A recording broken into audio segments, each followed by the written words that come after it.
Okay, Chant back again. Recently I've been playing the Destiny beta, or first-hand access for it, or as they like to call it, the Destiny alpha, and just going to give you my opinions on it so far. First up, the graphics. If this is what I imagine a next-gen Halo would look like. The graphics are incredibly similar to previous Halo games, and it's just got a huge inspiration from Borderlands as well. They're the two closest games I'd mention to it. It seems to be very inspired by Borderlands. It's got the same sort of art style, but as I say, it's like a high definition or next gen Halo at the same time. Then there appears to be no frame rate issues so far, and everything it just looks visually beautiful. It's absolutely stunning. The sound. Now, the sound is something that's bugging me a little bit. There seems to be no options. Like, you can go to your options page, and there's customization settings for other things like your sensitivity, what I'll get onto later. But there's no options to actually customize the sound options, because the music, sometimes it's perfect, and sometimes it's so loud that you can't hear people talking in your own party, and there's just no options to customize it, which is... It's not like a game-breaking thing, but it's just infuriating if you get to a certain part in a boss fight, like the strike that's available. The very last boss fight, the music just gets so loud that unless you're in a private chat and you have the game volume turned down on your headset, you're very unlikely to be able to hear anybody in your group, which is a bit problematic if you're trying to play more strategically. Other than that, however, I haven't come across any audio bugs where, for example, certain sound effects are looping. I've had no issues like that, and everything sounds very different. All the guns I've used sound different and work differently, which brings me on to the gameplay, which is fantastic. The gameplay for this Destiny is brilliant. It's well paced, you're not constantly shooting everything, but at the same time you're not out of combat for so long that you're starting to lose attention. If you want to go ahead and explore, you can go and explore the whole map. Like, I wouldn't say it is everything you can see you can explore, because that would be completely untrue. There are invisible boundaries that if you go past and jump off a ledge, for example, though it looks like there's stuff below you, you will still die. Because otherwise the map would just be phenomenal. It'd be utterly gigantic that you'd spend more time actually exploring than playing the game if that was the case. The firing mechanics are good. Very good. The dead zone on the game seems to be just about right. I usually don't play games with dead zones, which is where if you hover over an enemy, it will slightly trail with them if they move left and right. I usually don't play with that, but it seems to be just right on this game that I've left it on. However, my biggest gripe with the game is the sensitivity. Like, I play all of my shooters on the highest sensitivity because if you're playing competitively, if you get shot from behind and you're playing on low sensitivity, there's no way you can turn around and shoot that person. So I always play it on the highest, yet 10 out of 10 on Destiny feels, for almost every other game I've played, it feels like a 4 out of 10. It's really annoying. So every time I'm playing online against actual people in PvP, I think I put some footage up the other day, you can see when people start shooting you from behind, there's no chance of you being able to turn around and actually start shooting them back. By the time you can push your right analog stick to the furthest point on the right or left, and you'll turn about between 45 and 90 degrees before you die, which is just infuriating. As for the strikes, which are good fun, very good fun, there's two difficulties that are in this beta at the moment, which is Brave and Legendary. Brave is your sort of default setting for everybody, so if you're new to the game, you go in there, you do it on Brave, and it's enjoyable. It's not hardcore. It's just a playthrough. You sort of do it whilst spectating almost. Well, that's how I feel anyway. But when you put it on Legendary, that's when the game steps up a notch, and it's far more enjoyable.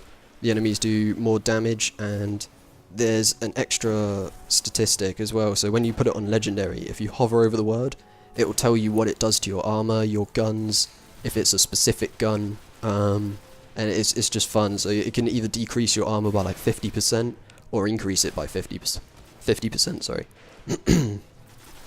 So it adds a nice little twist, because that setting changes every single time you go and do another strike. So every time you do that strike on Legendary, it's different to the time you did it before on Legendary, which is, it's a nice thing when you come to think of how many different strikes there will be in the final game, and there's always going to be that thing that's slightly different to the previous time you did it. The gear that you pick up also has different rewards or upgrades. I don't know which word I'd use for it. I suppose upgrades is better, but it rewards you for using that gear. So the longer time you spend using that gear, the more XP you get for that gear. And then depending on what level it is and whether it's rare, common, uncommon, etc, etc, there's different statistics that it can level up. So later on in this gameplay you'll see me switch my weapon, or an attachment on my weapon, and to the right of that as well there's another dot, which after using a weapon or killing a certain number of people, that then unlocked, which increased my overall weapon damage, which again, when you think about it in a grand scale of things, at end game, that will be the tech trees that will be behind each bit of gear will be fantastic, and I can't wait for it. It'll be really enjoyable. However, this does come at a problem, because yes, you can use a primary weapon, then what they call a special, sorry, which is shotguns, snipers, and pulse rifles. And then there is heavy weapons, which is your light machine guns for heavy damage pretty quickly, or you've got your rocket launchers, which is obviously your initial huge burst damage and then sort of reload, initial burst damage again. So you can carry 3 weapons on you at all times, and you switch between your primary and your special by just tapping triangle. And to switch to your heavy weapon, you hold triangle and it will switch whatever weapon you're currently using to the heavy, which is great, but certain enemies, it's better to use like triple shot or burst shot weapons instead of full auto if you're at a bit more range, and you can't store 2 primaries on you at the same time, so you have to go into your inventory, hover over your primary, which then brings up all your other weapons, and then move across to your burst fire weapon, then press X to equip it, and then close down your whole inventory. And when you're in the middle of a firefight, it makes the inventory feel clunky, even though it isn't. So when you're out of combat, the inventory works perfectly fine. It's just in those tight knitted spaces where you really need to switch to the next weapon in order to get the step up on the enemy, or a leg up on the enemy. It just feels a little bit too slow for my liking. I'm not really sure how they can get themselves around that though, because they've pretty much used every button, if I remember correctly, on the controller for various different things. So unless they can speed up the rate at which your inventory pops up, I don't know how they could get around that, to be honest. So it's a very small problem. I mean, 90% of the time I do use the auto rifles, so it's not exactly as if it's game breaking. It's just on that like 10% that I do switch to other weapons, it's just a teeny bit too slow for my liking. With the 3 guardians, however, you've got the hunter, got the titan, and you got the warlock. Each of them feel very unique, which is great. You've got the hunter, who's ultimate at the moment until you hit level 15, and then it changes, or you can choose it to change. I'm not sure how that works yet, but it's you press L1 and R1, and then it infuses your weapon with fire, and it does massive damage, and you get 3 shots of it.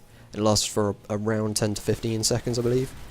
That's fantastic. It's great, and I imagine the hunter will be the best class for PvP if you're very precise and accurate. And then you've got the warlock, who's personally my favourite, who has this sort of like orb that she can throw out, and then it just explodes and do massive AoE damage. It's great for taking out crowds of enemies. And then you've got the Titan, who's sort of like the tank. He definitely has the highest armor stat, so I'm imagining armor will transfer into defense at some point as well and increase your defense stat, though I haven't directly noticed those two in correlation. The Titan himself sort of does this Hulk smash thing, where he jumps up in the air and then slams on the floor, and anybody nearby goes flying back, and more often than not they die as well. So they all have different abilities which make them play differently. Your Hunter can be used at very long range or close range. Your Warlock's sort of more mid-range, and your Titan's definitely, I'd say, more close range, with because his jump isn't huge, so you can't be like pretty far away. It's sort of like a small leap and then smash, which is quite good fun. So I've just mentioned the variety of Guardians. The variety of enemies as well and factions is great. They're evenly spaced out around the open world. You will bump into the same sort of characters quite a few times as enemies, but this is, as I say, only first-hand beta, which is a very small part of a world. When you think of it in the grand scale of things, the fact that they've got, I think it's about 6 or 7 different enemies for one faction, and this is, as I say, just one small section of the game. If you translate that into a bigger picture, if there's, say, 20 or 30 different enemy types, and they've all got 7 different types of enemies within that as a sub-faction, that's a lot of coding that they've gone through to make each faction a different threat when you go up against them, which is again brilliant. The open world itself is, as I was saying with the graphics, it's beautiful to run around and explore, but it's also enjoyable on the gameplay aspect. You can both run around solo or cooperatively, and cooperatively it's easy to join people's games. You hit your options button, you go to the roster in the top left by pressing L1, and then just hover over whatever friend you want to join and just join them. It drops you pretty much right next to them, unless they're on a bike, or whatever the thingy was called. It's like a hover bike thing. If they're using the nitrous, then it will drop you where they were, and obviously with the nitrous they're pretty far away, but it doesn't take too long to catch up. However, this game does feel distinctly like it's supposed to be played cooperatively. As I say, the strikes, you could do them solo, I imagine, but it would take you very, very long time. It would take you an extremely long time.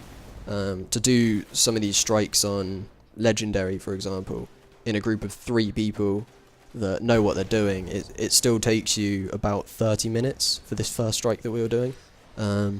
Between 20 and 30 minutes, and that's a really good run. A really, really good run, where you're only dying like once or twice. Because to do the whole thing without dying is extremely challenging in itself. Extremely challenging, unless you're being that guy that's just constantly hiding and never picking anybody up and reviving them. You probably will die at least once whilst running through. But it feels like it's supposed to be played with friends, which is nice, because as I say in my Watch Dogs review, I prefer playing with friends than solo. But the option to play solo is there if you did want to take a break and just explore, instead of running around continuously shooting things. The voice chat itself on the game, I did not have a problem, but I usually use private chats through PlayStation 4 instead, because I usually find it's a bit clearer. But for a beta, the voice chat was crystal clear. I didn't have a problem hearing anybody through it. The only time it didn't work was once through a strike. We hit a certain checkpoint, and then all audio for everybody on our team cut out, and I'm not sure why that happened. I think it might have just been a small problem, obviously, with the beta. Can't be too critical of it, because it is still a beta. And whilst playing with your friends though, whilst running through the strikes or in the open world, when you kill enemies, loot may drop, but it isn't loot as such. It's this thing called an engram. I think it was called an engram. And then you take that back to the tower, except that engram will only drop for you on your screen. So no one can ever steal your loot. And then once you finish a strike as well, it will always give you certain loot.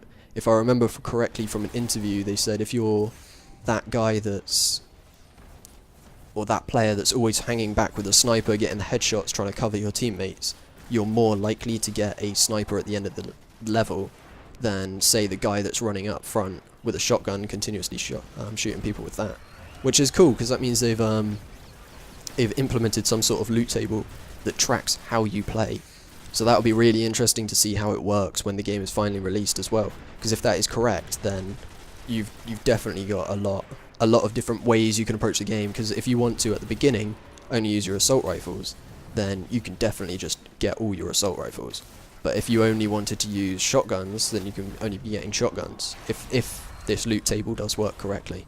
However, if halfway through the game you realise shotguns aren't cutting it anymore against the certain enemies you're coming across, and a certain weapon is, like a rocket launcher, fair enough, heavy ammo is pretty difficult to get your hands on, but every single time you get heavy ammo you could just be shooting certain people to up your chances of getting a better rocket launcher, which would be fantastic, absolutely brilliant concept to implement into a game that's all about loot. So I think that brings it to the end of my little rant about the the Destiny beta. If you guys haven't pre-ordered your copy yet, go ahead and pre-order it on Amazon, and then you can get your access to the next beta, which is on July the 17th. Even if you're not actually intending to buy the game, you only want to see how it is, go ahead and pre-order it. When you get your code, then I shouldn't be saying it really, but you can then obviously cancel your pre-order if you don't like the look of the beta. But it's definitely worth a check out, guys. Definitely worth a check out. As always, this was Chant. Thanks for watching. Like, comment, and subscribe.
Well, they sent the right team to handle this one. Sepix Prime cast a great shadow over our city. With its destruction, the fall and...